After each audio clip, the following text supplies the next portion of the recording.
Pegar meu rosto melhor. Boa noite, pessoal. Tudo bem?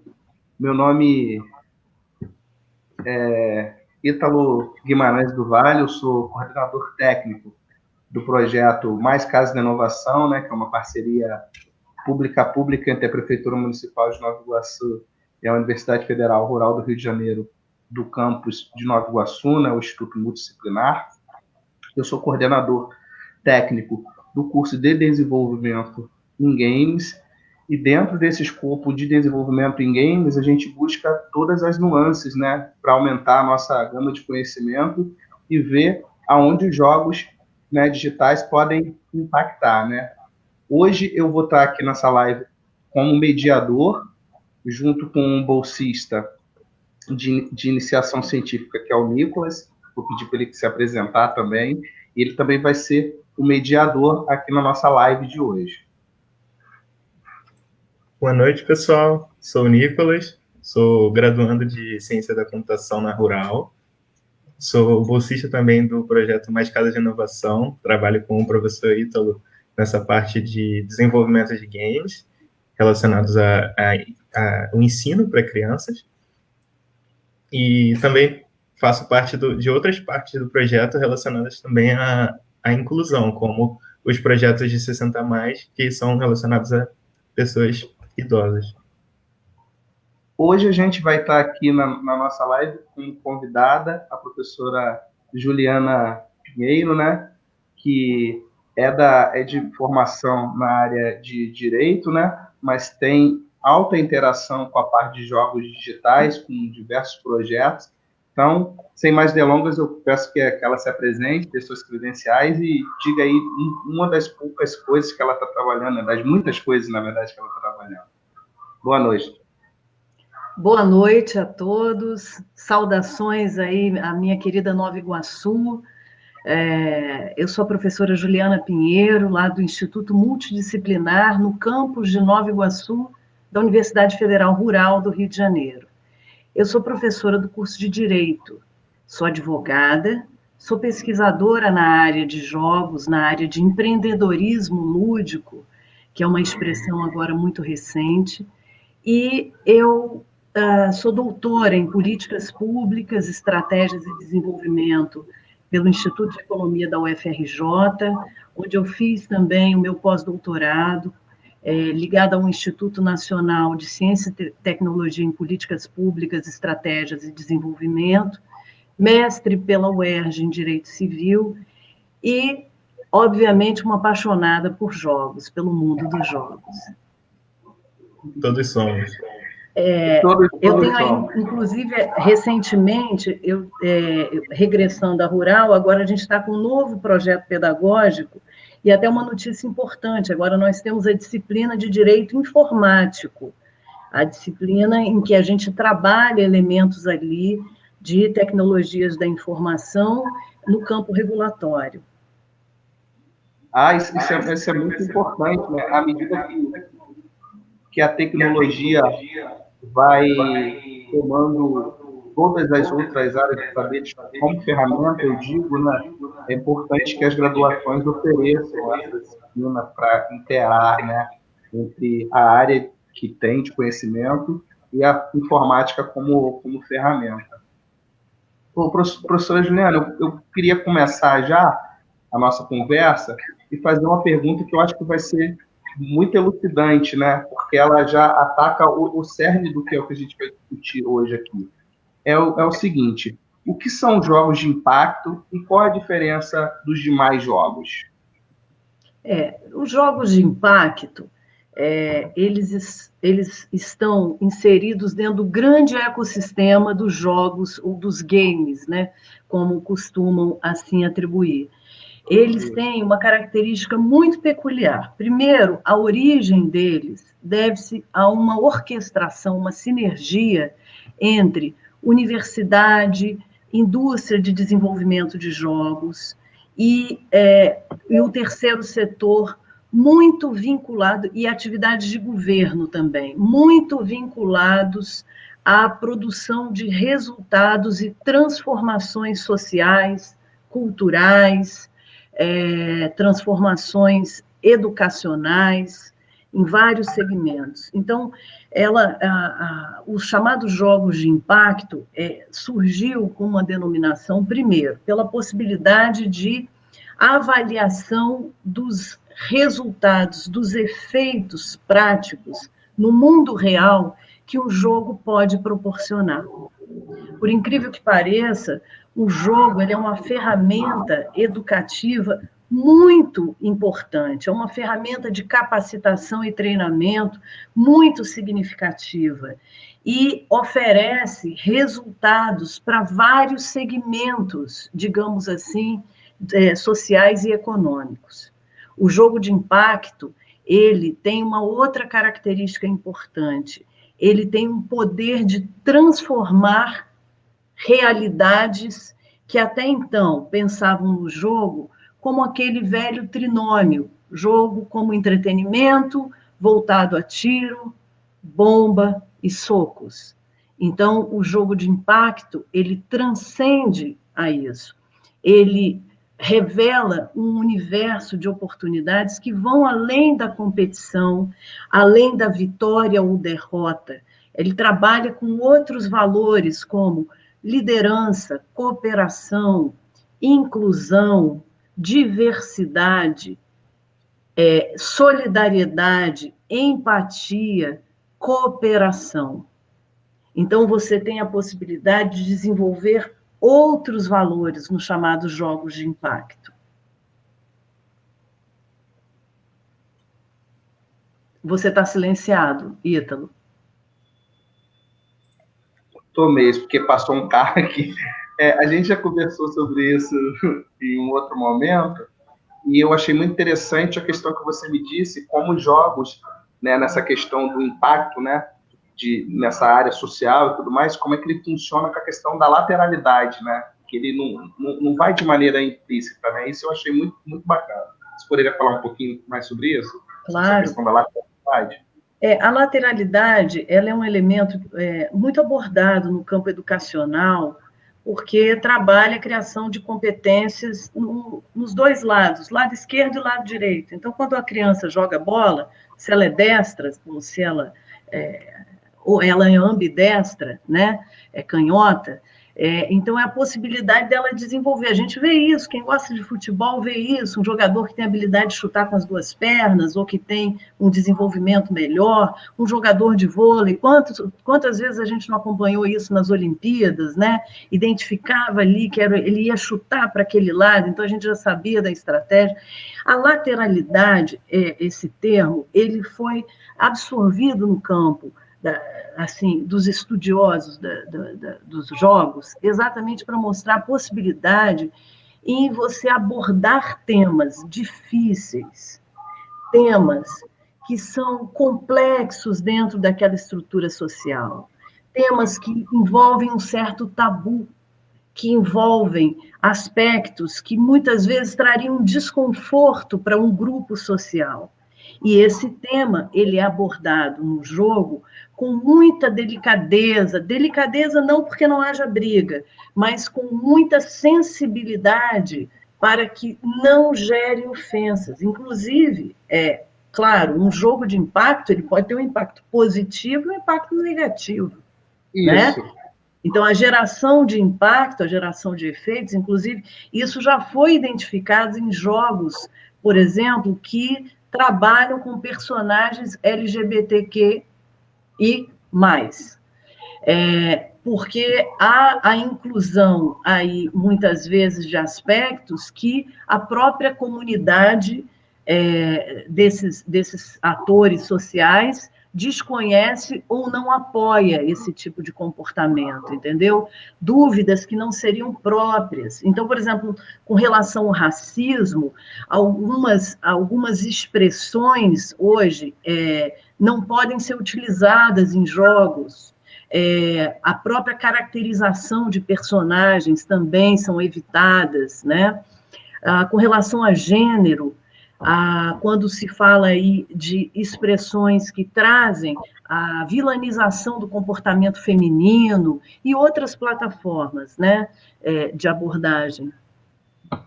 Eu achei muito interessante, porque hoje em dia o projeto da Casa de Inovação ele está inserido dentro do território de Nova Iguaçu, e a gente teve já como um problema que até impactou de maneira direta assim, o projeto em um dado momento, nas questões das aulas, é a violência, né?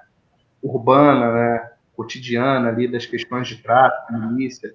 Então, você poder abordar isso num jogo sem ser de maneira ofensiva, de maneira subjetiva, isso com certeza ia gerar um impacto muito positivo. Ô, Nicolas, você poderia fazer então mais uma pergunta para a professora?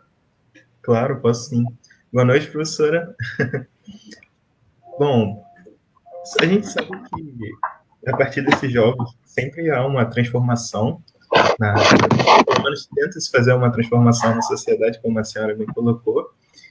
E, claro, essas mudanças elas têm que sempre promover o princípio da isonomia, dar acesso a todas essas pessoas. Tem um exemplo aqui para dizer de um jogo que foi lançado, se chama The Witness, e nesse jogo tinha um problema relacionado aos daltônicos, onde não tinha tanto contraste em uma parte do jogo, e aí não era acessível para todas as pessoas jogarem. Em razão disso, queria fazer uma pergunta que seria: como os jogos de impacto atuam na promoção dos direitos humanos? Sim, primeiro, o que é um direito humano, né? O que seria esse direito humano? É o direito de todos os seres humanos e que eles estão estabelecidos em várias escalas, né? A gente que estuda, o profissional do direito, que estuda direitos humanos, aplicadas várias vertentes, no campo penal, no campo dos direitos fundamentais constitucionais, no campo empresarial também, há uma abordagem importante. E não só o profissional do direito, a sociedade inteira vivencia isso. Então, os direitos humanos, eles abrangem desde os direitos políticos, né, que são o direito ao voto, o direito à participação política, os direitos civis, o que envolve o direito à vida, à propriedade privada, o direito à liberdade de pensamento, né, a liberdade de manifestação da sua expressão, crença, a questão da igualdade no sentido formal e, inclusive, no sentido substancial. Também envolve direitos à nacionalidade, o direito de votar e ser votado, direitos econômicos, como, por exemplo, o direito de você consumir um produto, de você ter acesso àquele produto, aquele serviço, por exemplo, o direito a acesso à saúde, à saúde, direito de acesso com acesso à habitação e vários outros. Há um elenco enorme de direitos. Direitos culturais também, eu gosto de lembrar, a gente que está passando pela pandemia está vendo o valor e a importância da cultura para termos, para enfrentarmos melhor a pandemia e todos os pandemônios que estão vindo com ela, né? Então, eu reforço que são direitos básicos de todo e qualquer ser humano. Mas se for um ser humano que você não tem o menor apreço, digamos que seja, você tem uma repulsa, o fato dele ser humano, ele tem direito a isso. Se você pensar num presidiário, ele tem direito ele tem direitos humanos a serem preservados. Se você pensar num tio estuprador de uma criança, ele tem direitos humanos. E também tem direitos humanos o policial, que está à rua, realizando o seu ofício, o servidor público, o empresário. Ou seja, direito humano, ele não escolhe camadas, ele não faz referência, mas a gente sabe que as vítimas, sim, elas são e estarão segmentadas. Hoje em dia, a gente, né, hoje em dia não, já de longa data, que as pessoas têm o direito humano como se fosse algo acessório, né? como se não tivesse tanta relevância. Tem gente que acha que certas partes da sociedade, igual os presos, não deveriam ter direitos humanos, né? E é o que a professora acabou de falar, né? Direito humano são para todos. Eu fico muito feliz dos jogos poderem impactar e ajudar, né, nessa questão. Você quer fazer alguma colocação, né? Eu gostaria de colocar uma observação.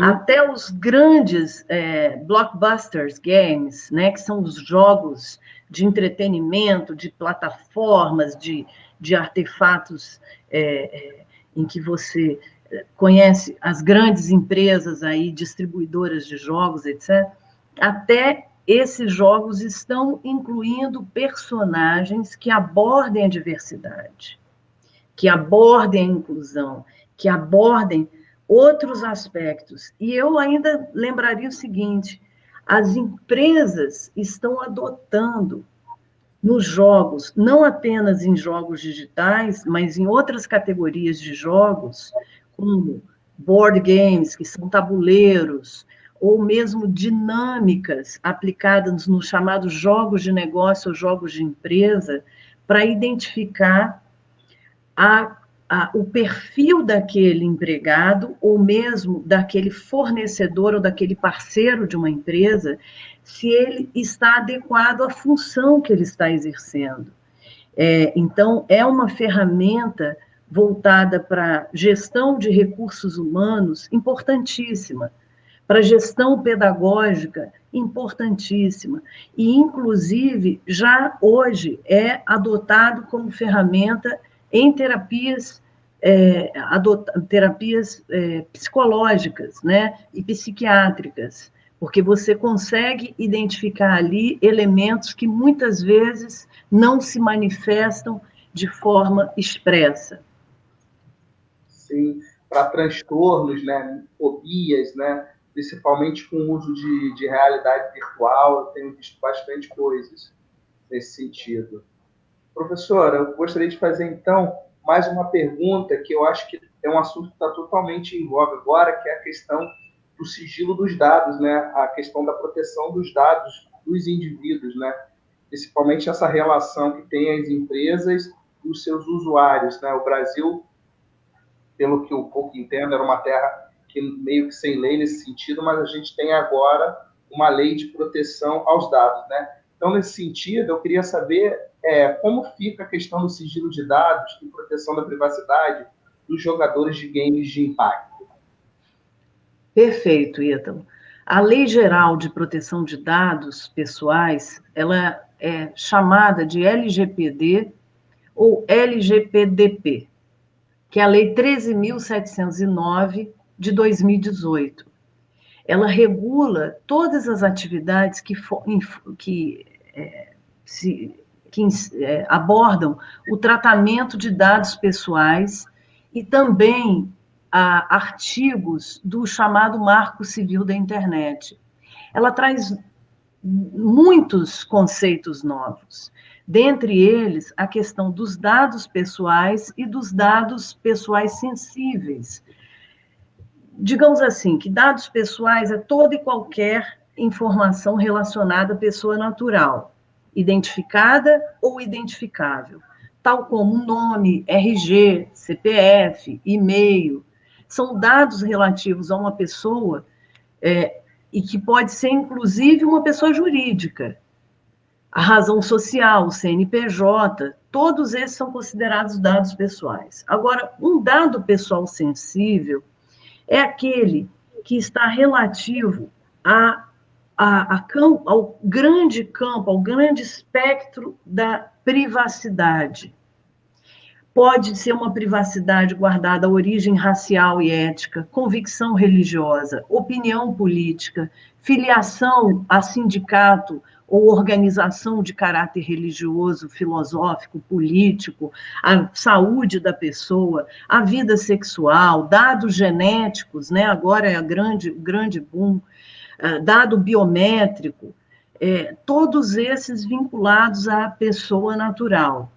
Então, o objetivo dessa lei é exatamente regular toda e qualquer operação relacionada com dados pessoais, que vão desde a coleta, produção, recepção, classificação, utilização, acesso, reprodução, transmissão, distribuição, processamento, arquivamento, armazenamento, eliminação, avaliação, controle da informação, modificação, comunicação, transferência, difusão e extração.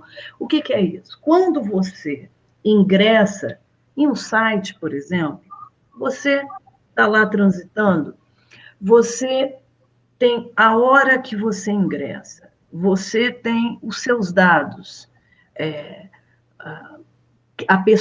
sua pessoa está vinculada ali ao registro. Você tem que dar o consentimento de que esses dados vão poder ser analisados. Eu não sei se todos aqui sabem, mas hoje em dia existe uma ciência chamada Data Science. Data Science é uma ciência que aborda exatamente a análise de dados dos participantes, das pessoas interessadas. É só de pessoas? Não. Mas quando envolve pessoas, envolve a privacidade. E isso muitas vezes traz constrangimentos. Eu já tive a oportunidade de participar lá no CGI, eu sou pesquisadora convidada a participar de algumas atividades deles, e realmente é assustador o número de acessos do uso indevido de dados. A gente teve um exemplo muito importante e significativo na eleição anterior nos Estados Unidos, quando o Facebook, com uma empresa de análise de dados, disparou dados de todas as pessoas ali que estavam dentro de um grupo de apoio e contrário a uma corrente política. Então, isso é muito grave, isso é o assunto da vez. E como é que os jogos podem afetar nisso? Primeiro é o seguinte, os jogos eles têm uma utilização muito grande por crianças e adolescentes, que merecem todo o nosso zelo, cuidado extremo. Eles são considerados como vulneráveis, por mais que a pessoa não considere, faça um julgamento pessoal sobre aquilo, mas são, pela lei, considerados como vulneráveis e merecem toda e qualquer proteção do Estado. A importância, inclusive, dos direitos humanos é que o Estado, ele traz para si a responsabilidade pela proteção desses titulares de direitos humanos. Então, quando quando a gente se depara com os jogos e a questão da proteção das crianças, e não são só crianças, por exemplo, um resultado importante do último mapa da indústria brasileira de games identificou que o principal público consumidor, quem paga, por exemplo, para acessar jogos digitais, são mulheres acima de 50 anos. Esse é o principal público, para surpresa de todos, né? Talvez seja a mãe ou a avó movidas de empatia pelos filhos e netos que baixaram ali, né, no computador, a maioria também é mobile, então a maioria vai em celular e ali baixou e teve acesso. Então, é importante que os jogos eles estejam atentos a isso. E, obviamente, a gente não pode pensar somente em jogos digitais. Claro que o digital ele tem uma capilaridade, um poder de atingir muito mais pessoas. E, obviamente, a violação vai ter um efeito muito maior, uma dimensão muito maior, a violação de um direito humano. Mas os jogos de tabuleiro também podem. Então, é importante isso, até porque hoje, isso é um dado muito importante, os jogos de tabuleiro, eles estão operando também em plataformas digitais. Como assim? Você tem o jogo de tabuleiro, eu estou vendo muito isso na área dos jogos jurídicos. Como as leis, a jurisprudência são as decisões dos tribunais, né? como elas se alteram com o tempo e variam de estado para estado, muitas vezes esses jogos, para terem uma perenidade, eles são adaptados ou corrigidos ou atualizados via plataforma Carry, né? Que é aquele códigozinho que a pessoa vai lá, direciona o celular e consegue ter acesso ali. Então, o jogo ele não perde, ele não se desatualiza. É uma ferramenta muito importante para quem hoje está trabalhando design de jogos que envolva legislação e jurisprudência. Eu achei muito interessante essa questão da abrangência, porque num primeiro momento a gente acha que a lei de proteção aos dados ela veio para proteger CPF, RG, que a gente chama de dados sensíveis, né? Mas proteger a opção religiosa, a questão da etnia e tudo mais é fundamental, principalmente quando a gente vai falar de jogos, porque eu percebo que, além de pesquisador, professor, eu também sou pai de um adolescente, e ele joga futebol online, ele tem interações com jogadores latino-americanos, argentinos, né? E nossos queridos irmãos que chamam de macacos brasileiros, né? A gente também tem ser reportado muito ofensa contra as meninas, né? É um ambiente meio hostil contra as meninas na área de games. Então, eu acho que a proteção aos dados vai ser uma ferramenta para proteger também contra essas atitudes racistas, né? Podem ser usados para proteger também contra essas atitudes racistas. Achei muito interessante as colocações da professora. E agora gostaria de saber se o Nicolas tem mais uma questão, né, para a gente finalizar essas perguntas. Aí a gente vai ter uma pergunta do chat também. E aí depois eu queria só que a professora Juliana, por fim, fizesse algumas colocações finais. Então, Nicolas, pode ir. Claro. Primeiramente, obrigado pelo esclarecimento, professor. Foi muito bom saber relacionado a essa parte mais no direito, né? Porque muitas vezes a gente fica próximo da ideia de computação e acaba se esquecendo das outras áreas que são essenciais para a nossa vida. Bom, e justamente nessa linha de pensamento relacionada a direito, governo, gostaria de fazer uma pergunta que seria: os jogos poderiam ser utilizados, os jogos de impacto, no caso, poderiam ser utilizados para intensificar a sinergia entre o governo, o terceiro setor, a indústria e as universidades? E se sim, como?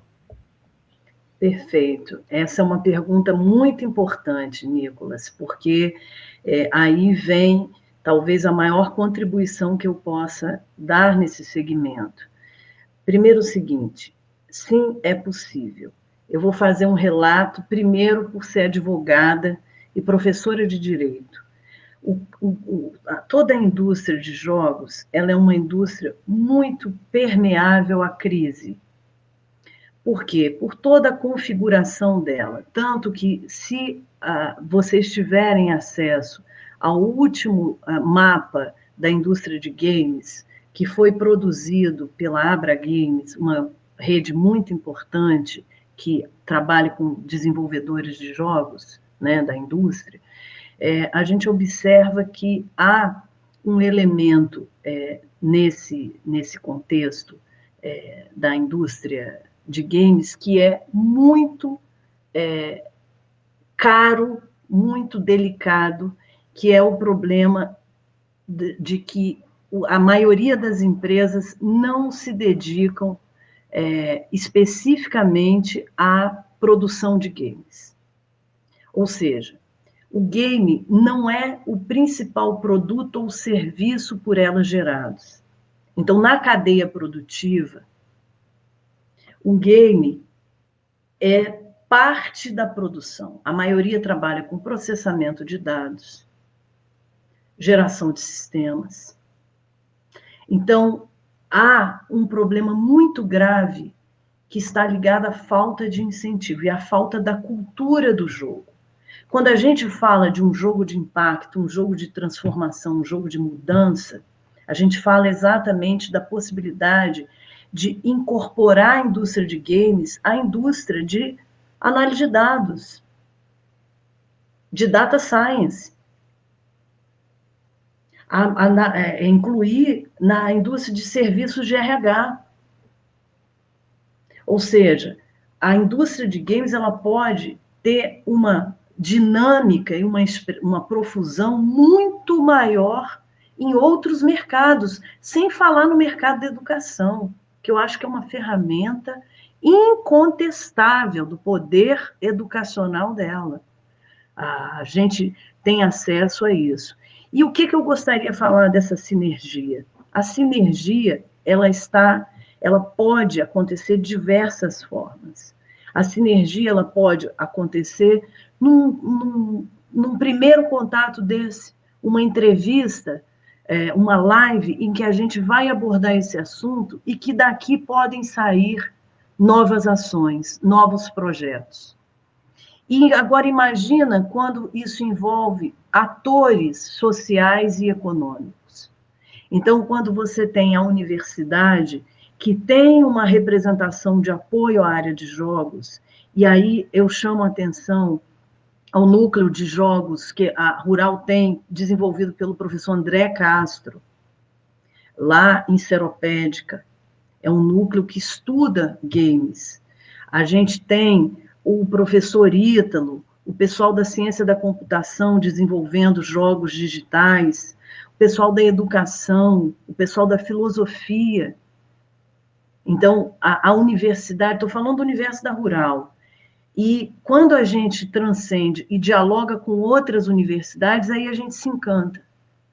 Eu, por exemplo, em 2018, quando me comprometi com esse novo mundo, eu tive a descoberta do mundo dos jogos, e principalmente dos jogos de impacto, através do professor Gilson Schwartz, da USP, professor que coordena um projeto chamado Cidade do Conhecimento, e é o presidente da Games for Change América Latina. Nessa oportunidade, ele me fez um convite como pesquisadora colaboradora a participar das ações, né, dos seus projetos. E me engajei em vários de seus projetos. Projetos sobre o aniversário da Primavera de Praga. Todo mundo sabe que a República Tcheca é um país com muita expressão no mundo de jogos, principalmente de jogos de entretenimento. E eles levam a sério, tanto que o investidor que queira aportar lá, um desenvolvedor que queira aportar lá, não precisa investir $1, que há um projeto nacional de apoio à indústria, o mesmo no Canadá, sabemos disso. Então, há um apoio significativo. E o que eu lembro ainda? O professor Gilson Schwartz, ele já vem em vários esforços desenvolvendo esse projeto Games for Change, traduzindo do inglês, jogos de mudança na América Latina. Eu tive a oportunidade de participar desses eventos, tanto aqui no Brasil, quanto da sede do Games for Change em Nova York. Lá fomos apresentar, tivemos a oportunidade de ir e apresentar jogos, conhecer o mundo dos jogos de impacto, em talvez o que seja a maior instituição representativa de jogos de impacto, jogos de transformação no mundo, que é uma ONG, é uma associação do terceiro setor, né? Eu multipliquei aí, é uma associação do terceiro setor, né? E que ela tem esse espectro de poder atingir o público de formas diferenciadas. Então, e essa instituição, ela procurou se capilarizar junto, criar sinergias com as universidades. Então, você tem, em toda a sua estrutura, projetos, festivais, atuação, tanto ela acabou de criar Games for Change Ásia, Games for Change Europa, Games for Change América Latina. Então, ela procura capilarizar, trazendo a universidade, o governo. Então, por exemplo, o governo dos Estados Unidos, ele vai agora participar em apoio ao Games for Change América Latina aqui no Brasil, inclusive com o Pitch for Change. Então, quem tiver um jogo de mudança, um jogo de impacto, e que queira um apoio nosso, às vezes, para poder dar uma atualizada, mexer no design, etc., tem que procurar a Casa da Inovação, tem que procurar nossos pesquisadores. A universidade, ela está de braços abertos a todos vocês, entendeu? Isso é muito importante. Então, vejam que nessa construção, a gente que é pesquisador chama de construção penta-helix, que é uma estrutura de 5 pontas, uma estrela de 5 pontas que se relaciona governo, universidade, a indústria, que seriam os desenvolvedores, e as empresas relacionadas a vários campos de mídia, audiovisual, etc., o terceiro setor e o setor do capital, o setor que vem com apoio, que pode ser um capital público, e a gente sabe que países que levaram a sério o game tiveram um grande sucesso da indústria de games no país, né? Inclusive corroborando aí para fins de PIB, né? Corroborando aí para fins de fortalecimento até de outras indústrias. E sem contar, inclusive, com o período da pandemia, né? O jogo ele pode ser usado como uma ferramenta de entrosamento e de período de eleição, período de pandemia. Então, o jogo ele é uma ferramenta extraordinária para vários usos. E essa sinergia, ela é muito importante porque ela, quando a gente fala do segmento dos jogos, não é um segmento com uma regulação própria. O que significa isso para quem é um profissional da área? Qual é a preocupação disso? Que é um segmento que, sem regulação, ele depende de esforços de governo para gerar sustentabilidade. Então, ele depende de ações de governo. Por exemplo, é uma indústria que menos de 10% é composta no grupo de trabalhadores desenvolvedores, né, e prestadores de serviço para desenvolver jogos. As mulheres estão em menos de 10% dos desenvolvedores, né? Já compõe um grupo maior quando se fala de distribuição e marketing, né, dessa área. Então, assim, há várias ações, inclusive sociais, que precisam ser implementadas. E ações, inclusive, para desenvolvimento. Há esforço, por exemplo, a gente tem no Rio de Janeiro um esforço muito importante que é do município de Paulo de Fronten. A gente tem um esforço muito importante que é da Prefeitura de Nova Iguaçu, né? Fazendo esse despertar, essa convocação, vamos pensar em jogos. Eu tenho uma frase, eu sou até cansativa com essa frase, mas eu costumo dizer, tudo dá jogo. É possível pensar em jogo em qualquer aspecto, desculpa dizer, até nas tragédias.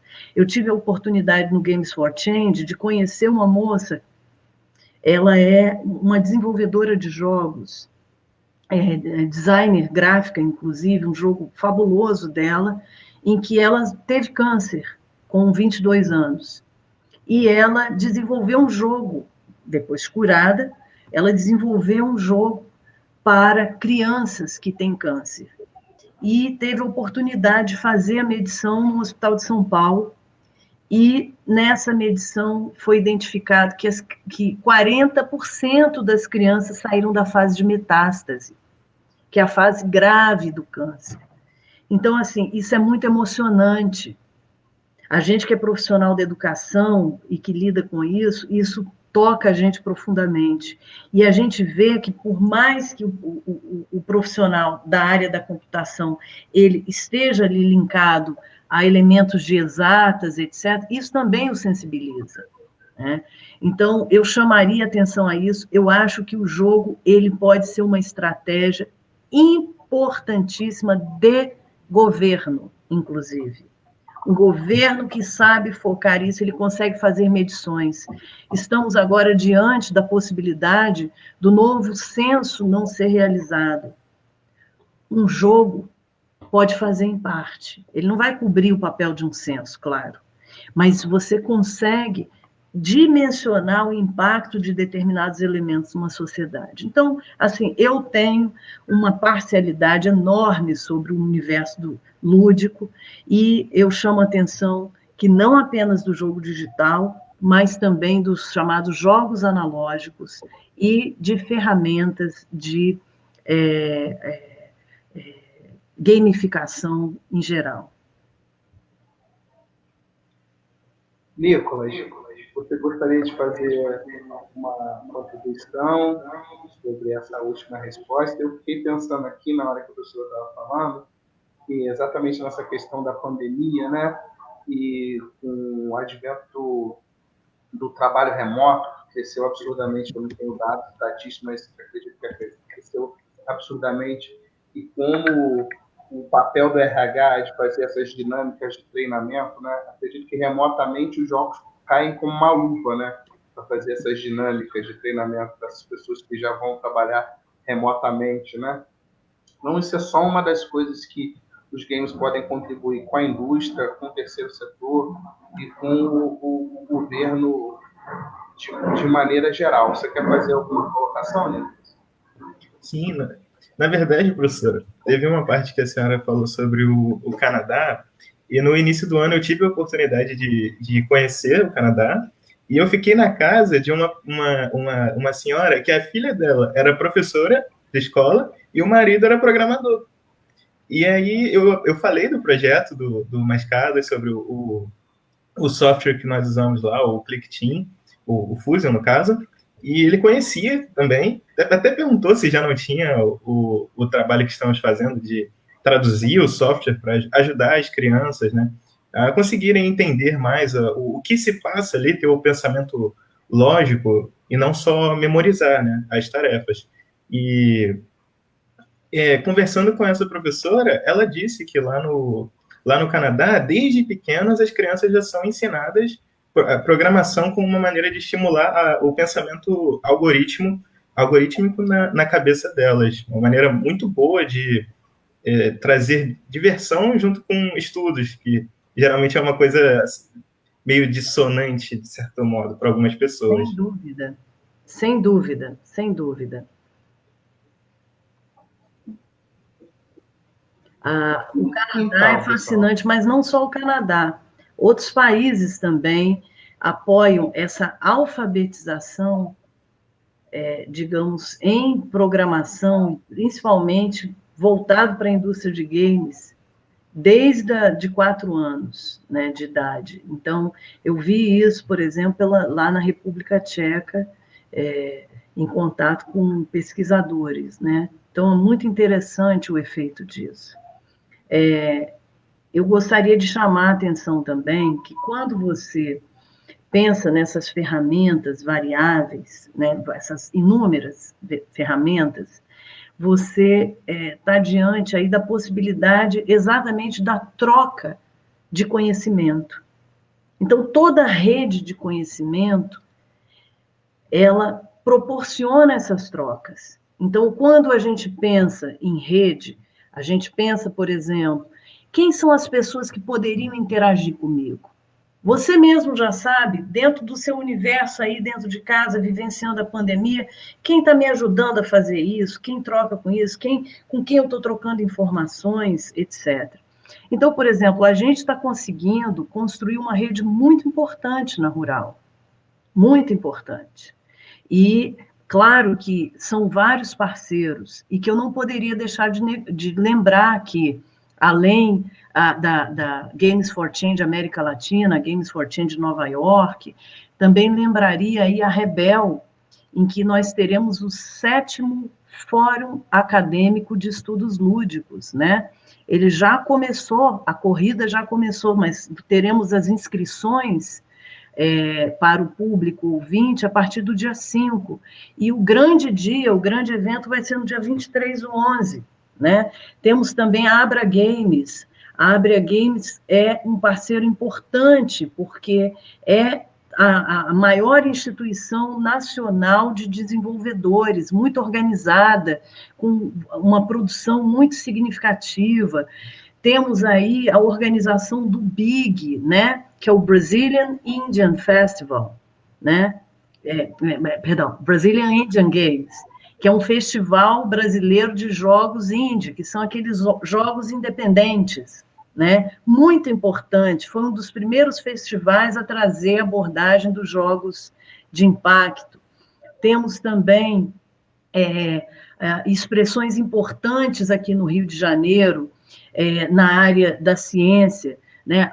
O IFE, o IFRJ, né? Instituto Federal do Rio de Janeiro, lá de Paulo de Fronten, muito dedicado à indústria de games, à indústria criativa. Temos também o desenvolvimento da indústria do município de Niterói, como está em apoio. Temos também a atuação da COP. A COP tem um laboratório de ludologia, engenharia e simulação, com um grupo pensante ali, o LUDES, da COP, muito capitaneado pelo professor Geraldo Chechel, então, muito atuante e com um grupo de pesquisadores dispostos aí a trocar conhecimento com a Rural, com vários outros colegas e a interagir com outros segmentos também, né, de forma que gerem aí a possibilidade de novos produtos e ações universitárias. E chamaria também a atenção a outros parceiros internacionais, um recente contato nosso com a Universidade de Almeria, né, que trabalha com jogos voltados à área de direito. Sim, há jogos voltados à área de direito, com perfil extremamente educativo, e aborda questões difíceis, questões que muitas vezes o aluno não tem contato, trazendo de uma forma divertida aquele conhecimento, né? Gosto de lembrar para os alunos de direito, afinal de contas, letra de câmbio, falência, recuperação, pode ser uma matéria divertida se você estudar através de jogos, né? Ou pelo menos impulsionar seu conhecimento através disso. Professora, eu gostaria muito de agradecer, né, a presença aqui na nossa live, a participação foi excelente. Eu tenho certeza que todos que assistiram tiveram muitas coisas assim que não faziam ideia de foram elucidadas, né? A gente não tinha noção também dessa dimensão toda que os jogos poderiam ter, os impactos, né, nessa área toda social, e a ajuda aos direitos humanos. Então, só gostaria de agradecer. Foi muito boa a live, tá? Gostaria de agradecer também o Nicolas, além da participação hoje como mediador na live, pela participação e as suas contribuições no projeto. E é isso, pessoal. Muito obrigado, tá? Até a próxima. Se vocês quiserem se despedir, fazer últimas considerações. Nicolas, por favor. Opa, desculpa. Obrigado, professora, por participar da live. Reitero o que o professor Ítalo disse.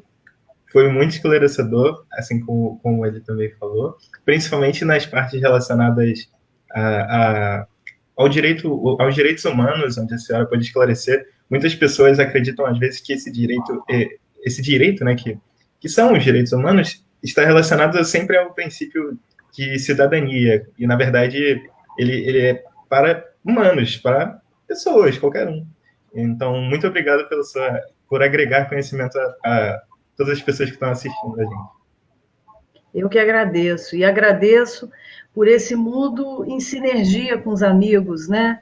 Há tantos apoiadores aí esse projeto. Agradeço especialmente a minha querida professora e supervisora Ana Célia Castro pelo apoio que sempre deu, aos colegas lá do INCT, PPED, do Instituto de Economia da UFRJ. Aproveito para agradecer também aos colegas do Departamento de Ciências Jurídicas do Instituto Multidisciplinar da UFRJ, meus colegas lá de ofício e profissão pela labuta, muitos, inclusive, com uma incursão e uma passagem com muita experiência na promoção e defesa de direitos humanos. Agradeço aí também a oportunidade da Casa da Inovação, né? É uma iniciativa espetacular, é uma oportunidade singular da gente poder estar se pronunciando e fomentando aí o conhecimento lúdico e o empreendedorismo lúdico. Ele não é um sonho, ele é uma realidade. A pandemia veio para demonstrar isso, né? E eu agradeço também, eu não poderia deixar de me pronunciar com relação à Rebel, que é a rede brasileira de estudos lúdicos, né? Que é uma parceira nossa aí em 2020, abordando todo esse universo da ludologia. E, Nicolas, um detalhe, eu sou só caloura. Não em ciência da computação na Rural. Não pode me dar trote, mas eu sou caloura lá na Fluminense. Então, eu também saúdo aí o meu veterano, agradeço, né? O Ítalo, professor também, me inspiram, mas eu não sou uma aluna muito assídua, não, porque a gente tem muitos compromissos profissionais. Essa é a surpresa, né? O jogo tem que ter sempre uma alha, uma surpresa, né? E essa era a surpresa que eu queria contar para vocês. Então, agradeço aí a vocês, estamos juntos, contem comigo e lembrem-se, tudo dá jogo, tudo. Obrigado, professora.